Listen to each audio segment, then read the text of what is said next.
Hello students, welcome to the next episode of I M classes. इस episode में हम देखेंगे एक्सरसाइज 10.3 और 10.3 के सारे क्वेश्चंस के सॉल्यूशन। ठीक है, हमारा चैप्टर 10 सर्किल चल रहा है, तो 10.3 के क्वेश्चन जितने भी हैं उसके सॉल्यूशन हम इस वीडियो में देखेंगे। सबसे पहले हम देखते हैं एग्जाम्पल 1। 10.3 चैप्टर का एग्जाम्पल 1 है, उसका सॉल्यूशन। एग्जाम्पल 1 क्या कहता है? एग्जाम्पल 1 कह रहा है कि आपको एक आर दी है, given an arc of a circle, complete the circle. आपको एक आर्क दी हुई है बस, ठीक है, एक ए एंड बी आर्क है मान लीजिए। ठीक है, इस आर्क के साथ आपको सर्किल कंप्लीट करना है। तो देखते हैं हम सर्किल कैसे कंप्लीट करते हैं। चलिए, कंस्ट्रक्ट करना है सर्किल, आपको स्टेप लिखने हैं कैसे कंस्ट्रक्ट करेंगे, और सर्किल कंप्लीट करने के जो जो स्टेप्स होंगे वो यहां देख लेते हैं। सबसे पहले सर्किल को कंप्लीट करने के लिए हमने देखा था थ्योरम 10.4 में कि अगर दो कॉर्ड हैं, उन दोनों कॉर्ड पर परपेंडिकुलर ड्रॉ हो रहा है तो वो परपेंडिकुलर कहां मीट करेगा? सेंटर पर। तो इस आर्क में दो कॉर्ड लगा लेते हैं। मान लीजिए एक पॉइंट यहां पर ले लेते हैं हम सी, ठीक है, और इसको कर देते हैं कंस्ट्रक्ट। स्टेप 1 हम लेते हैं। Step 1, mark a point on arc A B, mark a point C और आर्क ए बी। ठीक है, ए बी के ऊपर एक पॉइंट मार्क कर लिया सबसे पहले। ठीक है, स्टेप 2 क्या हो गया?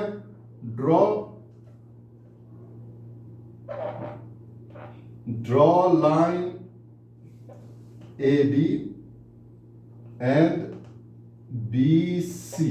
ठीक है, A B and B C दो लाइन ड्रॉ कर ली आपने। अभी आपकी ये सिर्फ आर्क है, ठीक है, इसको हम मान लेंगे कॉर्ड। इसको कॉर्ड मान के हम क्या करेंगे? सबसे पहले परपेंडिकुलर बाइसेक्टर जो है वो ड्रॉ करेंगे, ठीक है, लाइन पर। ठीक है, परपेंडिकुलर बाइसेक्टर आपको ड्रॉ करना आता है? कैसे करते हैं?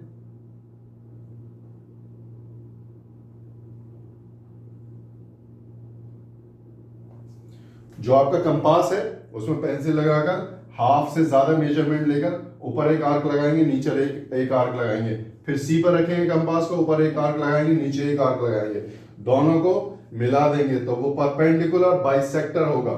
ठीक है, नंबर स्टेप 3 क्या है? Draw a perpendicular bisector, perpendicular bisector on A C. ठीक है, अब same draw perpendicular bisector on B C. ठीक है, यहां मैंने कट लगा दिया और परपेंडिकुलर बाइसेक्टर ड्रॉ कर दिया आपका बी और सी के ऊपर। ठीक है, स्टेप 4 हो गया, same draw a perpendicular bisector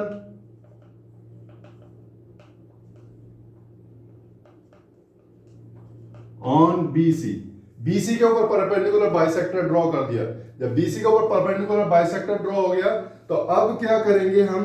fifth हमारा स्टेप होगा, इस परपेंडिकुलर बाइसेक्टर को का इंटरसेक्शन हम देखेंगे। यहां पर ये इंटरसेक्ट कर रहा है, इसको मान लिया हमने O। ओके, तो इंटरसेक्शन जो होगा ये होगा सेंटर पर। इसका मतलब ये है कि ये सेंटर है सर्किल का। अब किसी भी पॉइंट पर हम इसको मीट कर देंगे, वो आ जाएगी हमारी रेडियस। ठीक है, intersection of both perpendicular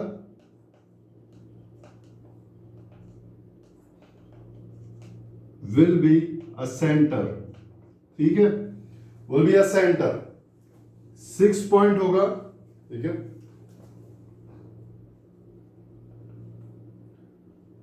draw a line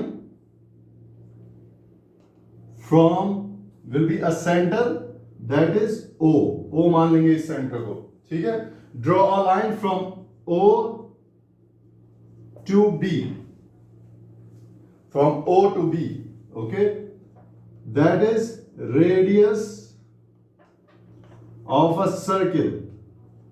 ये सर्किल का रेडियस होगा। ठीक है, या इसको हम रेडियस मान के यहां पर ड्रॉ कर देंगे सर्किल, तो सर्किल हमारा ड्रॉ हो जाएगा, वो सर्किल मीट करेगा ए बी सी और इस आर्क को जो हमें पहले दे रखी है। ठीक है, बहुत ही बुरा सा सर्किल बना है, लेकिन आप जब सारे कंस्ट्रक्शन प्रॉपर करेंगे तो ये सर्किल बन जाएगा। ठीक है, आर्क के साथ। ठीक है, तो 7th स्टेप होगा construct a circle with radius OB। ठीक है, OB को रेडियस मान के हम सर्किल कंस्ट्रक्ट कर देंगे। यही सारे स्टेप होंगे सर्किल को कंस्ट्रक्ट करने के लिए। क्वेश्चन में आपको सिर्फ एक आर्क दे रखी थी, ठीक है, कोई भी आर्क। उस आर्क पर सबसे पहले आपने कॉर्ड बनाए, ठीक है, 2 लाइन खींची। उस कॉर्ड पर आपने क्या किया, परपेंडिकुलर बाइसेक्टर्स बनाए। तो परपेंडिकुलर बाइसेक्टर आपको पता है कॉर्ड की कहां मीट करेंगी, सर्किल के सेंटर पर। सर्किल के सेंटर से अगर कोई लाइन कॉर्ड को बाइसेक्ट कर रही है तो वो परपेंडिकुलर होगी। यानी अगर कॉर्ड पर कोई भी परपेंडिकुलर ड्रॉ हो रहा है तो वो सेंटर को मीट करेगा। ठीक है, सेंटर से आ रहा है तो दोनों परपेंडिकुलर बाइसेक्टर के जो इंटरसेक्शन है वो है हमारा सर्किल। ठीक है, वो सर्किल का सेंटर है, सॉरी, वो सर्किल का सेंटर है और उसको सेंटर मान के रेडियस से खींच देंगे OB, और OB रेडियस के साथ आप कंस्ट्रक्ट करेंगे पूरे सर्किल को। तो स्टूडेंट्स, वीडियो को पॉज करके ये जितनी स्टेप है कंस्ट्रक्शन के ये उतार लीजिए। आई होप इसकी आपके समझ में आ गया होगा। अब देखेंगे हम एक्सरसाइज 10.3 के सारे सॉल्यूशंस। एक्सरसाइज 10.3 का क्वेश्चन नंबर 1 है फ्रॉम एनसीईआरटी बुक। ठीक है, क्वेश्चन नंबर 1 है draw different pairs of circles. How many points does each pair have in common? What is the maximum number of common points? 2 circle draw करने, pair of circle draw करने। ठीक है, इस तरह draw करने हैं कि आपको डिस्कस करना है क्या कि पॉइंट्स कितने कॉमन हैं दोनों सर्किल के बीच में। डिफरेंट आप एग्जांपल्स लेंगे। सबसे पहले देख लेते हैं फर्स्ट एग्जांपल। 2 सर्किल हैं, O है, एक ये सर्किल है O डैश। ठीक है, मान लेते हैं ये हो गया एग्जाम्पल 1। इस एग्जाम्पल में आप देखें कोई कॉमन पॉइंट नहीं है, नो कॉमन पॉइंट। ठीक है, एग्जाम्पल 1 में। एग्जाम्पल 2 देख लेते हैं किस तरह से हो सकता है। एक सर्किल ये है और एक सर्किल इसके अंदर है, ये O है, ये O डैश है, दोनों का सेंटर अगर हम सेम मान लें तो इसमें भी सर्किल में कोई कॉमन पॉइंट नहीं है। दोनों सर्किल में कोई ऐसा पॉइंट नहीं है जहां पर दोनों सर्किल टच कर रहे हैं। ये सेकंड एग्जांपल देख लीजिए, नो कॉमन पॉइंट, इसमें भी कोई कॉमन पॉइंट नहीं है। ठीक है, अब देख लेते हैं थर्ड एग्जांपल क्या हो सकता है आपका। थर्ड एग्जांपल हो सकता है ये सर्किल है एक, ये सर्किल है, ये O है, ये है O डैश। ये एक पॉइंट पर टच कर रहा है जिसको हमने नाम दे दिया P पॉइंट। ठीक है, both circle have a common point, यानी 1 कॉमन पॉइंट है इसमें, 1 कॉमन पॉइंट P है इन दोनों सर्किल के बीच में। ठीक है, अब फोर्थ एग्जांपल ये भी हो सकता है कि एक सर्किल ये है और इसके अंदर एक सर्किल है, ये O डैश है, ये O है, तो इस पे भी कॉमन पॉइंट एक है P। ठीक है, ये दोनों सर्किल भी एक ही पॉइंट पर टच कर रहे हैं, यानी 1 कॉमन पॉइंट है, दैट इज P। ठीक है, एक कॉमन पॉइंट है इस पर भी। अब देख लेते हैं एक एग्जांपल ये भी हो सकता है कि एक सर्किल ये है और एक सर्किल ये है, यानी ये O है, ये O डैश है। ठीक है, यहां पर 2 पॉइंट है P1 एंड P2, तो ये 2 पॉइंट पर इंटरसेक्ट कर रहा है। 2 ऐसे पॉइंट हैं जहां पर ये दोनों सर्किल एक दूसरे को कट कर रहे हैं, तो यहां पर 2 कॉमन पॉइंट हैं, 2 कॉमन पॉइंट्स। कौन कौन से? P1 and P2। ठीक है, ये सारे एग्जांपल्स हो गए, डिफरेंट एग्जांपल्स हो गए पेयर ऑफ सर्किल के। इसमें कहता है कि what is the maximum number of common points. Maximum number of common points जो हैं वो 2 होंगे किन्हीं भी 2 पेयर, किन्हीं भी 2 सर्किल के बीच में। ठीक है, a pair of circle can intersect at two different point, maximum two different points. Okay, दो से ज्यादा पॉइंट्स नहीं हो सकते पेयर ऑफ सर्कल्स के बीच में. ठीक है स्टूडेंट, तो ये सॉल्यूशन था क्वेश्चन नंबर 1 का. वीडियो को पॉज करके इसको उतार लीजिए. आगे चलते हैं क्वेश्चन नंबर 2 की तरफ. अच्छा, आप देखते हैं क्वेश्चन नंबर 2.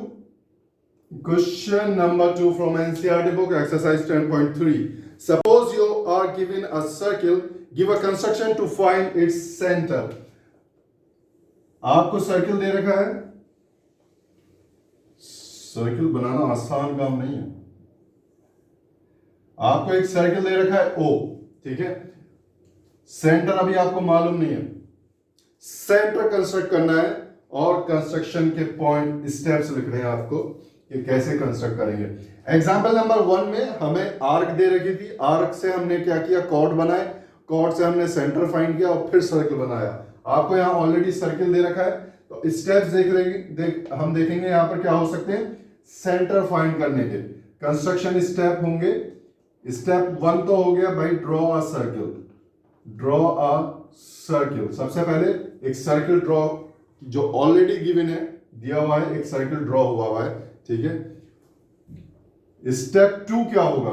स्टेप 2 होगा कंस्ट्रक्ट टू कॉर्ड्स. ठीक है, ये एक कॉर्ड ए बी है, ये कॉर्ड सी डी है. ठीक है. सेकेंड स्टेप हो जाएगा construct two chords A B and C D. ठीक है, A B and C D chord construct कर ली आपने. अब क्या करेंगे, आपको पता है कॉर्ड के ऊपर जो परपेंडिकुलर बाइसेक्टर है, वो दोनों परपेंडिकुलर बाइसेक्टर इंटरसेक्ट करते हैं. कहां जाकर? सेंटर पर जाकर. तो अब कंस्ट्रक्ट करेंगे आप perpendicular bisector on A B. Perpendicular bisector A B पर यह आ गया आपका, और परपेंडिकुलर बाइसेक्टर सी डी पर कंस्ट्रक्ट करेंगे यहां पर आकर. ये परपेंडिकुलर बाइसेक्टर सी डी पर हो गया. ठीक है. 3 क्या होगा? Construct perpendicular bisector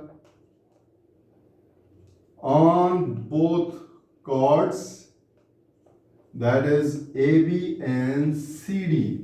Okay, perpendicular bisector जो है वो कंस्ट्रक्ट कर लिया हमने दोनों कॉर्ड के ऊपर, AB और CD के ऊपर. ठीक है. हमें निकालना है सेंटर. ठीक है. सेंटर निकालने के लिए आप क्या करेंगे, जो परपेंडिकुलर बाइसेक्टर्स हैं दोनों को कनेक्ट करेंगे हम, और उसका इंटरसेक्शन जो है वो फाइंड करेंगे. उसका इंटरसेक्शन होगा आपका सेंटर. तो फोर्थ आपका पॉइंट हो गया connect perpendicular bisector, connect both perpendicular bisector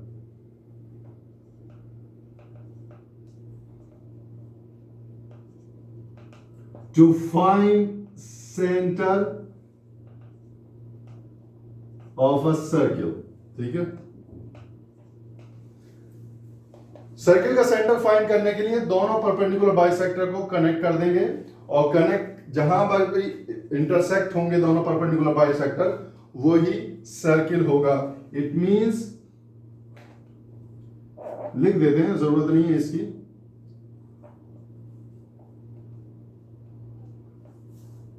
It means intersection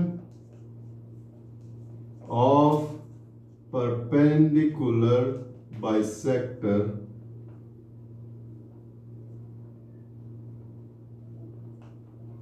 क्या होगा इंटरसेक्शन परपेंडिकुलर बाइसेक्टर का? Intersection of perpendicular bisector is a centre of a circle. Okay, is a centre of a circle. तो students, ये था question number 2 का solution. बहुत ही आसान था. आपको एक सर्किल दे रखा है, सर्किल का सेंटर आपको फाइंड करना है और कंस्ट्रक्शन स्टेप्स लिखने हैं. सर्किल का सेंटर फाइंड करने के लिए कॉर्ड 2 बनाएंगे. 2 कॉर्ड ड्रॉ करने के बाद दोनों कॉर्ड पर परपेंडिकुलर बाइसेक्टर कंस्ट्रक्ट करेंगे. परपेंडिकुलर बाइसेक्टर को इंटरसेक्ट करेंगे, जिस पॉइंट पे इंटरसेक्ट होगा परपेंडिकुलर बाइसेक्टर वही आपका कहलाएगा सेंटर ऑफ द सर्किल। तो आप एक काम करिए, वीडियो को पॉज करके इसको उतार लीजिए। इसमें चलिए क्वेश्चन नंबर 3 की तरफ। क्वेश्चन नंबर 3 है, if two circles intersect at 2 point prove that their centre lie on a perpendicular bisector of the common chord. कह रहा है दो सर्किल है जो दो पॉइंट पर इंटरसेक्ट कर रहे हैं P एंड Q पर। आपको ये प्रूफ करना है कि जो कॉमन कॉर्ड PQ है, इस कॉमन कॉर्ड पर दोनों सेंटर के सर्किल के सेंटर से जो लाइन जा रही है वो परपेंडिकुलर बाइसेक्टर है लाइन। ठीक है, दोनों सेंटर जो है वो लाई कर रहे हैं एक ऐसी लाइन पर जो परपेंडिकुलर बाइसेक्टर है PQ के ऊपर। कहने का मतलब ये है कि आपको ये प्रूफ करना है परपेंडिकुलर बाइसेक्टर का मतलब हो गया ये एंगल 90 है और ये एंगल 90 डिग्री है। ये आपको प्रूफ करना है। ये प्रूफ करने के लिए मैंने आपको क्या बताया था कि अगर आपके ट्रायंगल कॉन्ग्रुएंट हो जाएं, आप ये प्रूफ कर दें कि ये दोनों ट्रायंगल यानी POR एंड QOR कॉन्ग्रुएंट है, तो इजीली आप प्रूफ कर सकते हैं कि ये एंगल इक्वल है। और ये एंगल अगर इक्वल होंगे तो एक लाइन पर लाई कर रहे हैं एंगल, दोनों एंगल का सम 180 होगा, एक का 90 हो जाएगा। ठीक है, लेकिन इसको प्रूफ करने के लिए सबसे पहले आप देखिए कि आपके पास क्या क्या चीजें मौजूद हैं। ठीक है, आपके पास गिवन क्या क्या है। आपके पास गिवन है, सबसे पहले हम शुरू करते हैं। देखिए, इसको कॉन्ग्रुएंट प्रूफ करने के लिए आपको कॉन्ग्रुएंसी थ्योरम पता होनी चाहिए कि कॉन्ग्रुएंसी थ्योरम कौन कौन सी है। ठीक है, और उनको प्रूफ करने के लिए सबसे पहले आप बड़े वाले जो ट्राइंगल्स हैं, जो ट्राइंगल है आपका POO डैश, ठीक है, ये और QNO डैश, ये है ना, POO dash and QOO dash, ये दोनों ट्राइंगल सबसे पहले हम देख लेते हैं। इसको मान लेते हैं ट्राइंगल 1, इसको मान लेते हैं ट्राइंगल 2। सबसे पहले हम प्रूफ करेंगे ये दोनों ट्राइंगल कॉन्ग्रुएंट हैं या नहीं है, क्योंकि इन दोनों ट्राइंगल में ये लाइन जो है कॉमन है। ठीक है,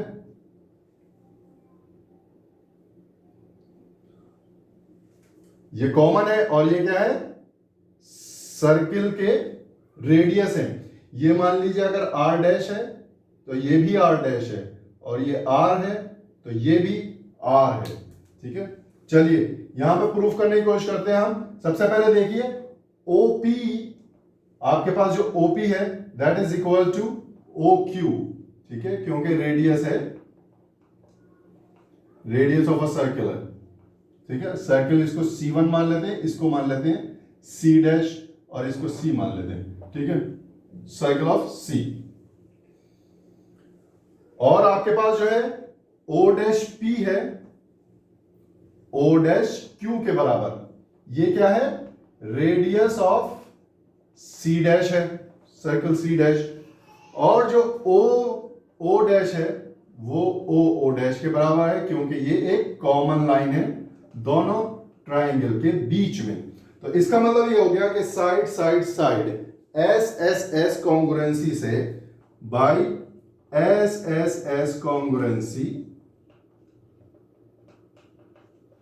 क्या हुआ आपके पास, triangle POO dash is congruent to triangle QOO dash. ठीक है, POO डैश QOO डैश के कॉन्ग्रुएंट हो गया।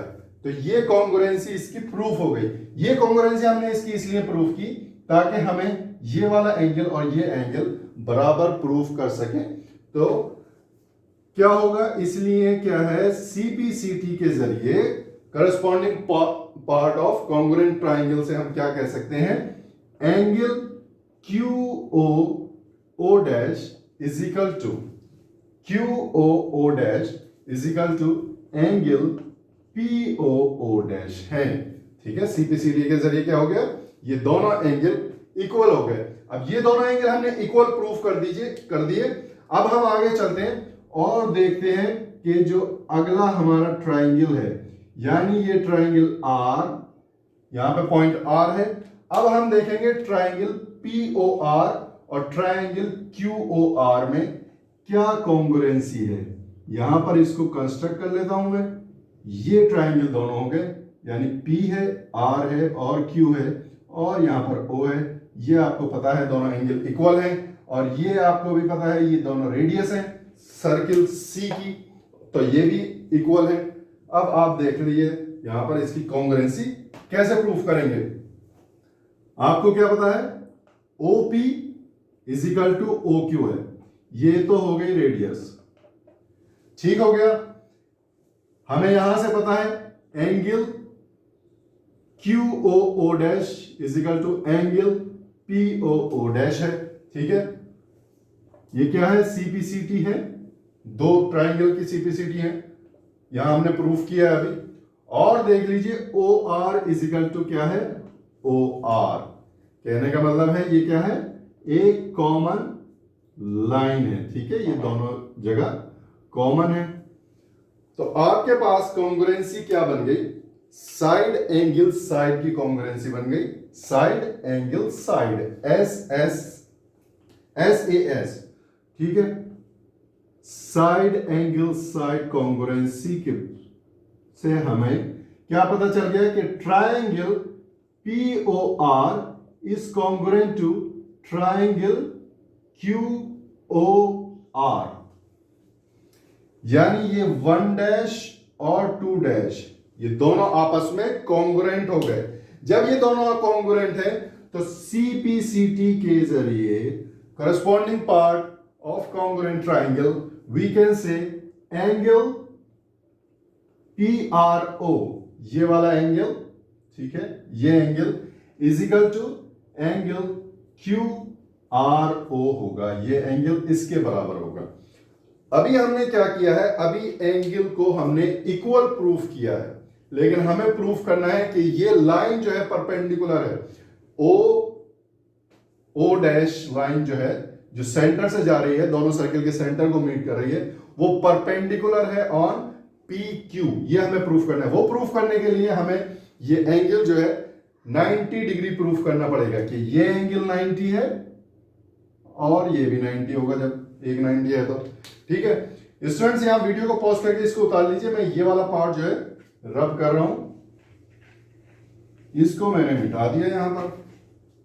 अब देख लीजिए यहां पर, देखते हैं आगे हम सोल्यूशन, ठीक है। यहां तक आपने दो डिफरेंट ट्राइंगल्स को कॉन्ग्रुएंट प्रूफ करके आपके पास आ गया कि angle PRO is equal to angle QRO है, ठीक है। आप जानते हैं, you know that sum of angles on a straight line क्या होता है, sum of angles on a straight line जो होता है वो 180 होता है टोटल सम, ठीक है। जितने भी एंगल स्ट्रेट लाइन पर बनेंगे सबका सम 180 डिग्री होगा। तो इस लाइन पर PQ पर आप देख लीजिए कौन कौन से एंगल बन रहे हैं, एंगल PRO बन रहा है प्लस एंगल QRO बन रहा है, तो ये 180 डिग्री है, और angle PRO is equal to angle QRO है, तो यहां से आ गया angle PRO is equal to angle QRO is equal to 90 degree, ठीक है। दोनों एंगल यहां पर 90 डिग्री आ गए, तो इसका मतलब ये हो गया which means line OO dash is perpendicular to common chord PQ, hence proved। आपको कोई भी थ्योरम, कोई भी क्वेश्चन का सॉल्यूशन अगर प्रूफ करना है तो उसको उल्टा देखना शुरू करिए। आपको प्रूफ क्या करना है, आपको प्रूफ करना है एक लाइन जो दोनों सेंटर को मीट करती है, वो लाइन कॉमन कॉर्ड पर परपेंडिकुलर है। वो परपेंडिकुलर कब होगी, जब उस लाइन के जरिए बनाए हुए एंगल 90 डिग्री के होंगे। 90 डिग्री कैसे होंगे, 90 डिग्री बिल्कुल प्रूफ हो सकते हैं क्योंकि इस लाइन पर दोनों एंगल लाई कर रहे हैं।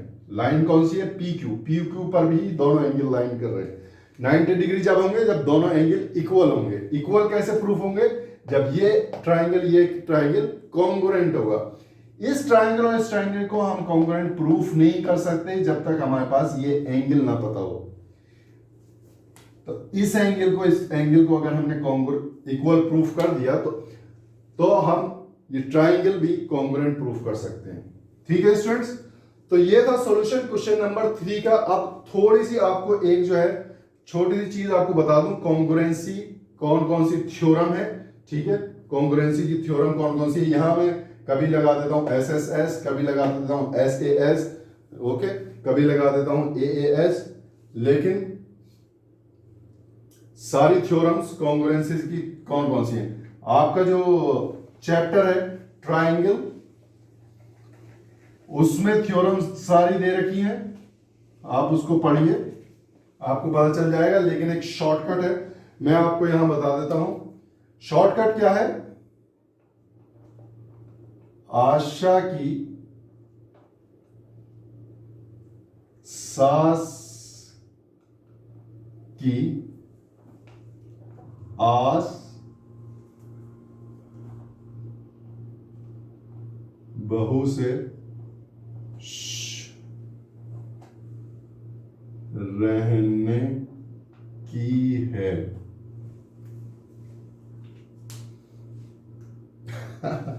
ये सिर्फ एक लाइन याद कर लीजिए कि आशा की सास की आस बहू से रहने की है। आशा की सास चाहती है, आस लगाए बैठी है कि उसकी बहू चुप रहे। ठीक है, यानी इसके कहने का मतलब हो गया एंगल साइड एंगल। ठीक है, side angle side, angle angle side, side side side, ये चार थ्योरम कॉन्ग्रुएंसी की हैं ट्रायंगल में। ठीक है, दो ट्रायंगल में अगर ये चार में से कोई भी एक कॉन्ग्रुएंसी प्रूफ हो जाती है तो वो ट्रायंगल कॉन्ग्रुएंट होंगे। और इसके अलावा सिर्फ एक और थ्योरम है RHS, right angle hypotenuse and side. ठीक है, राइट हैंड साइड जिसे कहते हैं। अगर कोई भी राइट एंगल ट्रायंगल है दो, ठीक है, तो उसमें सबसे पहले तो आपको यह पता चल गया कि एक जो है राइट एंगल है। ठीक है, लेकिन अगर उसमें हाइपोटेन्यूज दोनों इक्वल हैं और उस हाइपोटेन्यूज के अलावा कोई भी एक साइड, या तो ये वाली साइड या फिर ये वाली साइड इक्वल है, तो ये भी कॉन्ग्रुएंट ट्रायंगल होंगे RHS थ्योरम के अकॉर्डिंग। ठीक है, तो बस आप ये लाइन याद कर लीजिए, इसके अलावा कोई भी कॉन्ग्रुएंसी जो है प्रूफ नहीं होती। अगर तीनों एंगल इक्वल हो जाते हैं तो आप ये नहीं कह सकते कि AAA थ्योरम के अकॉर्डिंग। ठीक है, ये 9th में नहीं है। ठीक है, लेकिन AAA आप उसमें कह सकते हैं, क्योंकि अगर तीनों एंगल इक्वल होंगे तो उसकी साइड्स भी, सामने वाली साइड्स भी इक्वल होंगी। एनीवेज, ये याद कर लीजिए बस, ये चार कॉन्ग्रुएंसी थ्योरम जो है यही लगेंगी। आशा की सास की आस बहू से क्या है, रहने की है, प्लस RHS, ये 5 कॉन्ग्रुएंसी थ्योरम है ट्रायंगल्स की, ये याद बस आपको होनी चाहिए। ठीक है स्टूडेंट्स, इसके साथ वीडियो को यहाँ पे खत्म करते हैं। अगर कुछ भी समझ में नहीं आया होगा तो मुझे ईमेल करिएगा, मेरी ईमेल एड्रेस जो है डिस्क्रिप्शन में मौजूद है। वीडियो को लाइक शेयर करें और चैनल को सब्सक्राइब करके बेल आइकन का बटन जरूर दबा दें। अपना ख्याल रखें। Thank you, take care, bye bye.